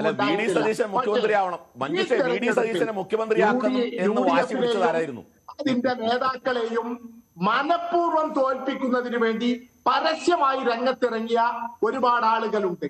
അവരെ ചെന്ന് കാണുമ്പോൾ മുസ്ലിം ലീഗ് അണികൾക്ക് മാത്രമല്ല VR അനൂപിനെ പോലുള്ള കോൺഗ്രസ് നേതാക്കളും ബിന്ദു കൃഷ്ണയുടെ ഈ സന്ദർശനത്തിനെതിരെ അതിശക്തമായി രംഗത്ത് വന്നിട്ടുണ്ട്. അത് നമ്മൾ മനസ്സിലാക്കണം.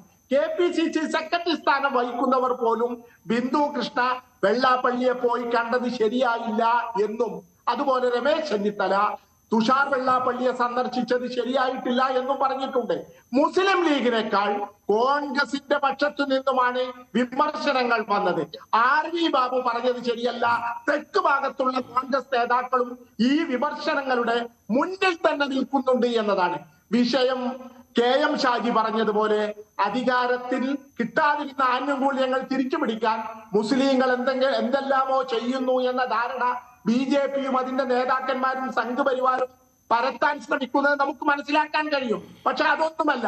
വെള്ളാപ്പള്ളിയോട് ക്ഷമിക്കാൻ, ഇത്ര എളുപ്പത്തിൽ ക്ഷമിക്കാൻ UDF മനസ്സിലുള്ള മതേതരവാദികൾ തയ്യാറല്ല എന്നതാണ് സത്യം. അതുകൊണ്ട് തന്നെയാണ് വളരെ കൃത്യമായി സോഷ്യൽ മീഡിയയിലും മറ്റുമൊക്കെ വലിയ വിമർശനം ബിന്ദു കൃഷ്ണക്കെതിരെ ഉയരുന്നത്, അതുപോലെ രമേശ് ചെന്നിത്തലയ്ക്കെതിരെ ഉയരുന്നത്. UDFനെ ഈ തെരഞ്ഞെടുപ്പിൽ തകർക്കുന്നതിന് വേണ്ടി ഘടകകക്ഷിയെ പോലെ അതിന്റെ നേതാവിനെ പോലെ പെരുമാറിയ ഒരാളെ എന്തിനാണ് ഇത്ര അടിയന്തിരമായി പോയി കാണുന്നത് എന്ന ചോദ്യത്തിന് മന്ത്രിയുടെ ഭാഗത്ത് നിന്ന് മറുപടി ഉണ്ടായിട്ടില്ല. അതുകൊണ്ട് ഞങ്ങൾ അത്യധ്വാനം ചെയ്ത് കോൺഗ്രസിനെയും UDFനെയും അധികാരത്തിലെത്തിച്ചു. അതിന് തടസ്സം സൃഷ്ടിക്കാൻ വളരെ ശക്തമായി മുന്നിൽ നിന്ന ഒരാളെ ചെന്ന് കാണുന്നത് ശരിയല്ല എന്ന് പറയാൻ വോട്ട് ചെയ്തവർക്കും UDFനെ സ്നേഹിക്കുന്നവർക്കും UDFന്റെ നേതാക്കന്മാർക്കും അധികാരമുണ്ട് എന്ന് കൂടി നമ്മൾ മനസ്സിലാക്കണം. മാത്രമല്ല, ഏറ്റവും അവസാനം അദ്ദേഹം പറയുന്നത് എന്താണ്? ഈ തെരഞ്ഞെടുപ്പ് പരാജയത്തിൽ പിണറായി മാത്രമല്ല ഉത്തരവാദി എന്ന് പറഞ്ഞുകൊണ്ട് ജനം മുഴുവൻ ആരുത്തരവാദി എന്ന് പറഞ്ഞോ അദ്ദേഹത്തെ രക്ഷിക്കാൻ കൂടി വെള്ളാപ്പള്ളി പരസ്യമായി രംഗത്തിറങ്ങുന്നതാണ് നമ്മൾ കാണുന്നത്. ഇങ്ങനെയുള്ള ഒരാളെ അങ്ങോട്ട് ചെന്ന് കണ്ട് അനുഗ്രഹം വാങ്ങിയാൽ അത് UDF അണികൾക്ക് മാത്രമല്ല മതേതര കേരളത്തിന് തന്നെ അതൊന്നും സത്യൻ, ഇതിപ്പോൾ ബിന്ദു കൃഷ്ണ ചെയ്തത് എന്തോ ഒരു കൊടും പാതകം എന്ന രീതിയിലേക്ക് ആകുന്നുണ്ടല്ലോ. ലീഗിന്റെ സ്വരം തന്നെയാണ് റഹ്മത്തുള്ളയുടെ വാക്കുകളിലും കേൾക്കുന്നത്. അത്രമാത്രമൊക്കെ ഉണ്ടോ സിബി? അല്ല, ഇതിനകത്ത് എനിക്ക് അദ്ദേഹം പറഞ്ഞു കേട്ടപ്പോൾ ചിരി വരികയായിരുന്നു. കാരണം അദ്ദേഹത്തിന്റെ അവകാശപ്രകാരം കേരളത്തിലെ UDFന്റെ വിജയത്തിന്റെ മൊത്തം ക്രെഡിറ്റ് മുസ്ലിം ലീഗിനാണ് എന്നാണ് അദ്ദേഹം പറയുന്നത്. അതൊക്കെ അതിര് കടന്ന അവകാശവാദമാണ്. കാരണം നിലവിലെ സാഹചര്യത്തിൽ മുസ്ലിം ലീഗ് ഇല്ലെങ്കിൽ പോലും ഈസി ആയിട്ട് നല്ല ഭൂരിപക്ഷത്തിൽ ഭരിക്കാനുള്ള സീറ്റുകൾ കോൺഗ്രസിനും അതിന്റെ മറ്റ് സഖ്യകക്ഷികൾക്കും കൂടി ഉള്ള സാഹചര്യത്തിൽ അദ്ദേഹം ഇത്രയും അതിര് കടന്ന അവകാശവാദങ്ങളൊക്കെ ഉന്നയിക്കുന്നത് കുറച്ച് കടുപ്പമാണ്. അതായത് ഞങ്ങൾ ആണ് UDFനെ മൊത്തം വിജയിപ്പിച്ചത്, ഞങ്ങളാണ് അത് ചെയ്തത്, ഇത് ചെയ്തത്. അങ്ങനെ എല്ലാവരും വർഗീയമായി ചിന്തിക്കുകയാണെങ്കിൽ ഈ പറഞ്ഞതുപോലെ കേരളത്തിലെ ഹിന്ദുക്കളെല്ലാം വർഗീയമായി ചിന്തിച്ച് അവരെല്ലാം കൊണ്ടത് BJPക്ക് വോട്ട് കൊടുത്തു കഴിഞ്ഞാൽ 55% ഹിന്ദുക്കളുടെ വോട്ട് BJPക്ക് പോകില്ലേ? അപ്പൊ അത്തരമുള്ള എന്താ പറയുന്ന അർത്ഥശൂന്യമായ അവകാശവാദങ്ങളൊക്കെ ഒഴിവാക്കുന്നതാണ് നല്ലതെന്നാണ് എനിക്കുള്ള ഒരു പോയിന്റ്. കാരണം ഈ നേരത്തെ പറഞ്ഞതുപോലെ മലബാറിലെ മുസ്ലിങ്ങൾ അല്ലെങ്കിൽ കോഴിക്കോട്ടെ മുസ്ലിങ്ങൾ അല്ലെങ്കിൽ അങ്ങനെ ഈ മുസ്ലിം സംഘടനകൾ ഒന്നിച്ചു നിന്നു, മുസ്ലിങ്ങൾ മതേതരരാണ്, ബാക്കി എല്ലാവരും എല്ലാ മത സംഭവങ്ങളും, അതായത് മുസ്ലിം ലീഗിനെ നമ്മളൊരു പരിധിവരെ മതേതര പാർട്ടിയായിട്ടാണ് അന്നും കാണുന്നത്. കാരണം കേരളത്തിന്റെ സോഷ്യൽ ഫാബ്രിക്കില് മുസ്ലിം ലീഗ് ഒരു നല്ല സംഭാവന കൊടുത്തിട്ടുണ്ട്. അതിന്റെ ഒരു ഈവൻ ബാബറി മസ്ജിദ് തകർന്ന കാലത്ത് പോലും ഒരു വർഗീയ കലാപത്തിൽ നിന്ന് കേരളത്തെ പിടിച്ചു നിർത്തിയത് മുസ്ലിം ലീഗിന്റെ അന്നത്തെ നേതൃത്വത്തിന്റെ വളരെ സമർത്ഥമായ ഇടപെടലാണ്. അപ്പൊ ഇതെല്ലാം നമ്മൾ അംഗീകരിക്കുമ്പോൾ പോലും ഇപ്പോൾ ഈ മുസ്ലിം ലീഗ് എടുക്കുന്ന അഗ്രസീവായ സ്റ്റാൻഡ് കാണുമ്പോൾ അത് ശരിക്കും പറഞ്ഞാൽ ഈ പറഞ്ഞ ഓവറോൾ മതേതരത്വത്തിന് ഒരു നല്ല സംഭവമാണോ എന്ന് സംശയിക്കേണ്ടി വരും. കാരണം ഈ പറഞ്ഞതുപോലെ ഒരു വലിയ മതവൈര്യം വളർത്തുന്ന രീതിയിൽ അല്ലെങ്കിൽ അതിന്റെ ഒരു അവകാശവാദങ്ങൾ, അവരുടെ സോഷ്യൽ മീഡിയയിൽ അവർ നടത്തുന്ന അതിക്രമങ്ങൾ വെള്ളാപ്പള്ളിയോട് ഒരിക്കലും ക്ഷമിക്കാൻ പറ്റില്ല എന്ന രീതിയിലുള്ള പരാമർശങ്ങൾ പോലും കടന്നു വരുന്നുണ്ട്. അല്ല, വെള്ളാപ്പള്ളിയോട് മുസ്ലിം ലീഗ് ക്ഷമിക്കാതിരിക്കുമോ എന്നുള്ളത് ആ രണ്ട് പാർട്ടികളുടെ കാര്യമാണ്. മനസ്സിലായോ? UDF എന്ന് പറയുന്ന ഒരു മുന്നണി ഭരിക്കുമ്പോൾ ഞാൻ നേരത്തെ ആദ്യം പറഞ്ഞ സ്റ്റാൻഡ് മഞ്ജുഷ ആലോചിക്കണം. ഞാൻ പറഞ്ഞത് എല്ലാ സമുദായ നേതാക്കളെയും ഇൻക്ലൂസീവ് ആക്കിക്കൊണ്ട് തന്നെയാണ് ഭരണം മുന്നോട്ട് കൊണ്ടുപോകേണ്ടത്. കേരളത്തിലെ എല്ലാ രാഷ്ട്രീയ പാർട്ടികളെയും എല്ലാ സമുദായ സംഘടനകളെയും എല്ലാ മതങ്ങളെയും ഒക്കെ ഇൻക്ലൂസീവ് ആക്കിക്കൊണ്ടു പോകുന്ന തന്നെയാണ് ജനാധിപത്യം എന്ന് പറയുന്നത്. പക്ഷേ നമ്മുടെ ഇതിനകത്ത് പോയിന്റ് എന്ന് പറയുന്നത് ടൈമിംഗ് ആണ്. അതായത് തെരഞ്ഞെടുപ്പ് കഴിഞ്ഞു, അധികാരമേറ്റു, ഒരാഴ്ചക്കുള്ളിൽ തന്നെ പോയിട്ട് ഇവരുടെയൊക്കെ വീടുകളിൽ ചെല്ലുന്നതിനെയാണ് നമ്മൾ എതിർക്കുന്നത്. അല്ലാതെ ഇവരെയൊന്നും ശത്രുപക്ഷത്ത് നിർത്തുകയോ ഇവർക്കെതിരെ റിവഞ്ച് എടുക്കുകയോ ചെയ്യുന്നതൊന്നും നമ്മളുടെ ഒരു പോയിന്റേ അല്ല ഇവിടെ. പക്ഷെ ഇപ്പൊ ഈ പറഞ്ഞത്, ഇപ്പം ശ്രീ റഹ്മത്തുള്ള പറഞ്ഞത് കേട്ട് കഴിഞ്ഞാല് വെള്ളാപ്പള്ളി നടേശൻ ഒരു ഭയങ്കര പാതകം ചെയ്ത ആളാണ്, അദ്ദേഹത്തിനോട് ജീവിതകാലം മുഴുവൻ ക്ഷമിക്കേണ്ട കാര്യം, അങ്ങനെയുള്ള ഒരു സമീപനമൊന്നും ജനാധിപത്യമല്ലല്ലോ. അങ്ങനെയുള്ള സമീപനമൊന്നും ജനാധിപത്യത്തിന് ഭൂഷണവും അല്ലല്ലോ. അപ്പൊ അത്തരത്തിലേക്ക് ഒരു നിലപാടിലേക്ക് പോകേണ്ട കാര്യമൊന്നുമില്ല. ബിന്ദു കൃഷ്ണ ചെയ്തത് ഒരു അബദ്ധമാണ്, അക്കാര്യത്തിൽ സംശയമൊന്നുമില്ല. അത് ആ ഒരു അബദ്ധം ചെയ്യരുതായിരുന്നു. അത് എന്തുകൊണ്ടാണെന്ന് ചോദിച്ചു കഴിഞ്ഞാൽ കേരളത്തിൽ UDF-നെ പരാജയപ്പെടുത്താൻ ആഹ്വാനം ചെയ്തൊരു നേതാവാണ് വെള്ളാപ്പള്ളി നടേശൻ. തെരഞ്ഞെടുപ്പിന് ശേഷം അദ്ദേഹത്തിന്റെ വീട്ടിൽ പോയി കണ്ടത് മോശമായി പോയി. അതൊരു 6 മാസം കഴിഞ്ഞ് പോയി കാണാമായിരുന്നു, ആരും ഒന്നും പറയില്ലായിരുന്നു. ഈ പെട്ടെന്ന് പോയി കണ്ടത് തന്നെ അണികളുടെ ആവേശം, അല്ല മുസ്ലിം ലീഗിന്റെ ആവേശത്തെ കുറിച്ചല്ല ഞാൻ സംസാരിക്കുന്നത്, അല്ലെങ്കിൽ കേരളത്തിലെ മുസ്ലിങ്ങളുടെ ആവേശത്തെ കുറിച്ചല്ല, മറിച്ച് UDF-ന്റെ അണികളുടെ ആവേശത്തെ തകർക്കുന്ന ഒരു പരിപാടിയായിരുന്നു. അക്കാര്യത്തിൽ യാതൊരു മാറ്റവുമില്ല. ഇതോടൊപ്പം തന്നെ ശ്രീ ബാബു പറഞ്ഞ ഒരു കാര്യം ഞാൻ പറയാം. അതായത് നിങ്ങൾക്ക് സുകുമാരൻ നായർക്കെതിരെ 1000 ആരോപണങ്ങൾ ഉന്നയിക്കാനുണ്ട്. അദ്ദേഹത്തിനെ ഈ പറഞ്ഞ പോലെ സോഷ്യലി ഇറലവന്റ് ആക്കുന്ന ഒരുപാട് ഘടകങ്ങളുണ്ട്. പക്ഷേ അദ്ദേഹം കഴിഞ്ഞ തവണ LDF-ന് വേണ്ടി വർക്ക് ചെയ്തു, പരസ്യമായിട്ട് LDF-ന് വേണ്ടി നിലപാടെടുത്തു എന്നുള്ളത് വാസ്തവ വിരുദ്ധമാണ്. അദ്ദേഹം അത് ചെയ്തിട്ടില്ല. അത് ചെയ്തത് ശ്രീ വെള്ളാപ്പള്ളി നടേശൻ തന്നെയാണ്. ഇദ്ദേഹം സമദൂര സിദ്ധാന്തം എന്ന് പറഞ്ഞ് നിൽക്കുകയും കോൺഗ്രസിന് സാന്ദർഭികമായ അനുകൂലമായ നിലപാട് മുഖ്യമന്ത്രി രമേശ് ചെന്നിത്തലയാവണം, അങ്ങനെ അല്ലെ KC വേണുഗോപാലാവണം, അത്തരത്തിലുള്ള നിലപാടൊക്കെ, അതായത് ഇവർ തന്നെ വരും എന്ന തരത്തിലുള്ള പ്രസ്താവനകളൊക്കെ നടത്തി മുന്നോട്ട് പോവുകയാണ് ചെയ്തത്. അദ്ദേഹം ഒരു കാരണവശാലും ഒരു UDF വിരുദ്ധ നിലപാടെടുത്തതായിട്ട് കണ്ടില്ല. പിന്നെ അദ്ദേഹം അടുത്ത നിലപാടെടുത്തത് തെരഞ്ഞെടുപ്പിന് ശേഷം, റിസൾട്ട് വന്നതിന് ശേഷം ഈ മുഖ്യമന്ത്രി കസേരയ്ക്കുള്ള അടി കൂടുന്ന സമയത്ത് അദ്ദേഹം കുറച്ച് ഡയലോഗുകളൊക്കെ വിടുകയുണ്ടായി. അതൊഴിച്ചു കഴിഞ്ഞാൽ അദ്ദേഹം രാഷ്ട്രീയപരമായിട്ട് UDF-നെതിരെ ഒരു നിലപാടെടുത്തതായിട്ട് ഈ തെരഞ്ഞെടുപ്പ് കാലത്ത് അദ്ദേഹം നിലപാടെടുത്തിട്ടില്ല. അതെടുത്തത് വെള്ളാപ്പള്ളി തന്നെയാണ്. അക്കാര്യത്തിൽ യാതൊരു സംശയവും വേണ്ട. പിന്നെ രണ്ടാമത്തെ കേസ് ഈ പറഞ്ഞതുപോലെ അഗ്രസീവ് സ്റ്റാൻഡ് എടുക്കേണ്ട ആവശ്യമുണ്ടോ? അഗ്രസീവ്നെസ് കുറച്ച് കൂടിപ്പോയില്ലേ ഇക്കാര്യത്തിൽ? ശ്രീ മഞ്ജുഷ്, ഇവിടെയാണ് ഒരു സമചിത്തത ആവശ്യമുള്ളത്. ഇപ്പം നല്ലൊരു മാൻഡേറ്റ് ലഭിച്ചു, ജനങ്ങളുടെ അംഗീകാരം ലഭിച്ചു, അതിനെ അതിൻ്റെതായ അർത്ഥത്തിലെടുക്കുകയും ഈ 5ാം മന്ത്രിസ്ഥാനത്തെക്കുറിച്ച് ശ്രീ മഞ്ജുഷ സൂചിപ്പിച്ചു. അത് 5ാം മന്ത്രിസ്ഥാനം ഒരു താരിപ്പായി മാറി, ഒരു രീതിയായി മാറി, അത് അംഗീകരിക്കപ്പെട്ടു. പോട്ടെ, അത് കഴിഞ്ഞ പ്രാവശ്യം അത് വിവാദമായിരുന്നു ഉമ്മൻചാണ്ടി സർക്കാരിൻ്റെ കാലത്ത്. ഇപ്പോൾ അത് കാര്യമായി വിവാദമായില്ല, ആ മാൻഡേറ്റിനനുസരിച്ച് തന്നെ പോയി. പക്ഷേ അതിനുശേഷം തങ്ങൾ വിജയിച്ചു നിൽക്കുകയാണ്. മുസ്ലിം ലീഗ് വിജയിച്ചിരിക്കുന്നു. മുസ്ലിം ലീഗിനെ പിന്നെ ഒരു രീതിയിൽ ഒരു വർഗീയ പാർട്ടിയായിട്ട് ഞാൻ കാണില്ല. കാരണം മുഖ്യധാര രാഷ്ട്രീയ കക്ഷിയാണ്. മുസ്ലിം സമുദായ അംഗങ്ങൾ ഈ തീവ്രവാദ പ്രസ്ഥാനങ്ങളിലേക്ക് ആകൃഷ്ടരാകാതിരിക്കാൻ പ്രധാനപ്പെട്ട കാരണം മലബാറിൽ മുസ്ലിം ലീഗ് ശക്തമാണെന്നുള്ളത് കൊണ്ടാണ്. മുസ്ലിം ലീഗ് തകർന്നു കഴിഞ്ഞാൽ സംഭവിക്കുക, മുസ്ലിം സമുദായത്തിലെ നല്ലൊരു പങ്ക് ആളുകൾക്ക് ഒരുപക്ഷെ ആഭിമുഖ്യം തീവ്ര റാഡിക്കൽ ഇസ്ലാമിസ്റ്റ് പ്രസ്ഥാനങ്ങളോട് ആഭിമുഖ്യം ഉണ്ടാകും. അത് അപകടകരമായ ഒരു അന്തരീക്ഷമാണ്. അതുകൊണ്ട് മുസ്ലിം ലീഗ് എന്ന പാർട്ടിയെ നിരന്തരം ആക്രമിക്കുകയും അതിനൊരു റാഡിക്കൽ സ്വഭാവം വരികയും ചെയ്യുന്നത് നല്ലതിനല്ല. അതുകൊണ്ട് മുസ്ലിം ലീഗ് ഭവ്യതയോടുകൂടി ആത്മാർത്ഥതയോടുകൂടി മാൻഡേറ്റിനെ അംഗീകരിച്ച് എത്ര പ്രകോപനം വന്നെങ്കിലും തിരിച്ച് പ്രകോപനപരമായ കാര്യങ്ങൾ വരാതിരിക്കുക. ഇപ്പോൾ വെള്ളാപ്പള്ളി നടേശൻ യഥാർത്ഥത്തിൽ പരാജയപ്പെട്ട് നിൽക്കുകയല്ലേ?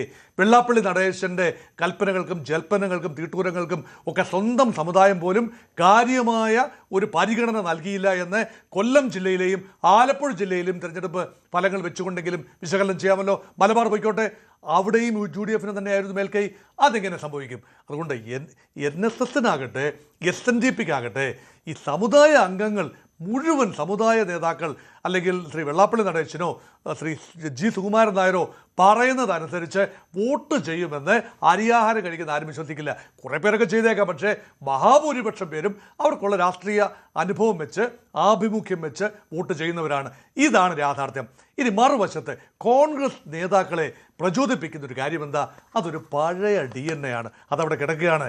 കോൺഗ്രസ് നേതാക്കളുടെ അല്ലെങ്കിൽ ഒരു ഓൾഡ് ഗാർഡ് ലീഡർഷിപ്പ് അതിൻ്റെ രീതികളാണ് ഈ സമുദായ ആചാര്യന്മാരെ നിരന്തരം പോയി കണ്ട് ഒന്ന് സുഖിപ്പിക്കുക, നല്ല വർത്താനം പറയുക, അവരോടൊപ്പം നിന്നൊരു ഫോട്ടോ എടുക്കുക.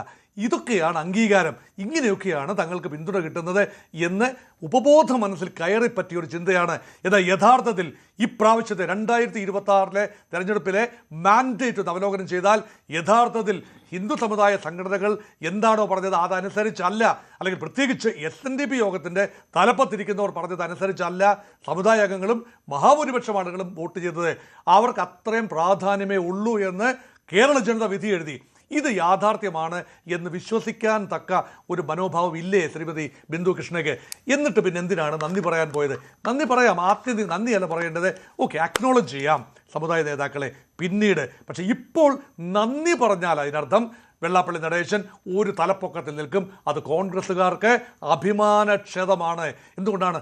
താൻ കൂടി വിചാരിച്ചത് കൊണ്ടാണ് കോൺഗ്രസ് പാർട്ടി പല സീറ്റുകളിലും ജയിച്ചത് എന്ന് വെള്ളാപ്പള്ളി നടേശന് വമ്പ് പറയാൻ കഴിയും. അദ്ദേഹം ആരെയെല്ലാം പരാജയപ്പെടുത്തണം എന്ന് കാലാകാലങ്ങളിൽ പറഞ്ഞിട്ടുണ്ടോ അവരിൽ മിക്കവരും വിജയിച്ചു വന്നതാണ് കാണുന്നത്. അദ്ദേഹത്തിന് ഈ പറയുന്ന പോലത്തെ രാഷ്ട്രീയമായ ഒരു പിടിപാടൊന്നുമില്ല, അല്ലെങ്കിൽ പറയുന്ന പോലത്തെ സ്വാധീനം സ്വന്തം സമുദായ അംഗങ്ങൾക്കിടയിലും ഉണ്ടെന്ന് കരുതാനാവില്ല. അങ്ങനെയെങ്കിൽ അദ്ദേഹം തോൽപ്പിക്കുമെന്ന് പറഞ്ഞവരെ തോൽപ്പിക്കേണ്ടതല്ല ജനങ്ങൾ. അപ്പം ജനം ഇൻഡിപെൻഡൻ്റായി രാഷ്ട്രീയ ബോധമനുസരിച്ച് ചിന്തിച്ചു എന്നതാണ് വാസ്തവം. ഇത് മനസ്സിലാക്കാൻ എന്തുകൊണ്ട് കോൺഗ്രസ് നേതാക്കൾക്ക് കഴിഞ്ഞില്ല? അതേസമയം ശ്രീ CB സത്യനൊക്കെ പറയുന്ന പോലെ ഇത് അവരെ ഒന്നും ശത്രുക്കളായി കരുതേണ്ടതില്ല. ശ്രീ G. സുകുമാരൻ നായർ, ശ്രീ വെള്ളാപ്പള്ളി നടേശൻ, അവരെയൊക്കെ പോയി സന്ദർശിക്കുന്നതിൽ ഒരു തെറ്റുമില്ല. അതിനൊക്കെ ഒരു സമയമുണ്ട്. എല്ലാവരെയും സന്ദർശിക്കണം, തിണ്ണനിറങ്ങിയല്ല വേണ്ടത്. എല്ലാവരെയും അംഗീകരിക്കണം, സന്ദർശിക്കണം, ആ ഗുഡ് വില് നേടിയെടുക്കണം. ഇതെല്ലാം ആവശ്യമാണ്.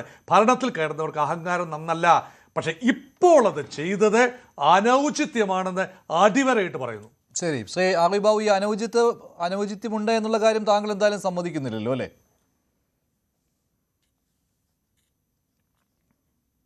അല്ല, ഇതിനകത്തെ അനൗചിത്യം എന്ന് പറയുന്നതിൻ്റെ കാരണം എന്താണ്?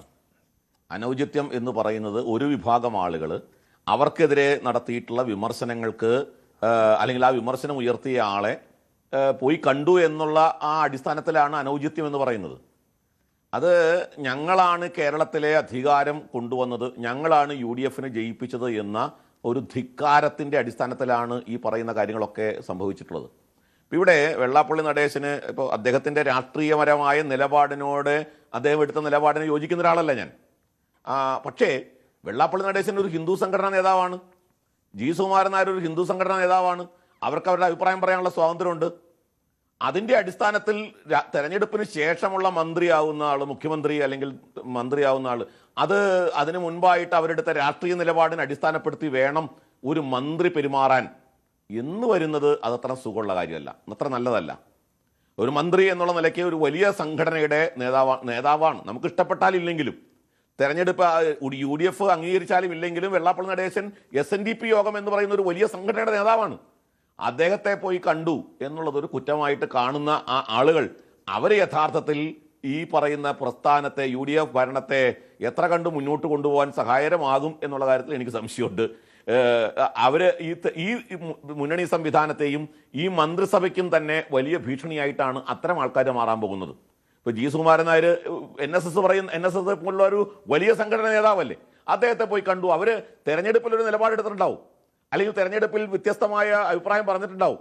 അതിൻ്റെ അടിസ്ഥാനത്തിൽ തെരഞ്ഞെടുപ്പിന് ശേഷം അധികാരത്തിൽ വന്ന മന്ത്രിമാർ തങ്ങൾക്കെതിരെ നിലപാടെടുത്തു എന്നുള്ള കാരണത്തിന്റെ അടിസ്ഥാനത്തിൽ ആയിരിക്കരുത് ഒരു മന്ത്രിയും പെരുമാറേണ്ടത് എന്നാണ് എന്റെ പക്ഷം. ശരി, നന്ദി. ഒരു ചർച്ചയിൽ മന്ത്രിയും പങ്കെടുത്ത അങ്ങനെ എല്ലാവർക്കും പെരുമാറാൻ ശരി. പാടില്ല. ശരി, ഇപ്പോൾ നന്ദി. ചർച്ചയിൽ പങ്കെടുത്ത എല്ലാവർക്കും എന്റെ ചോദ്യം ഇതായിരുന്നു: വെള്ളാപ്പള്ളിയെ സന്ദർശിച്ചതിന് മന്ത്രി ബിന്ദു കൃഷ്ണയെ വിമർശിക്കണമെന്ന് 71% പ്രേക്ഷകർ, വേണ്ട എന്ന് 26%. വേണ്ടി പേര് അവസാനിക്കുന്നു. നന്ദി, നമസ്കാരം.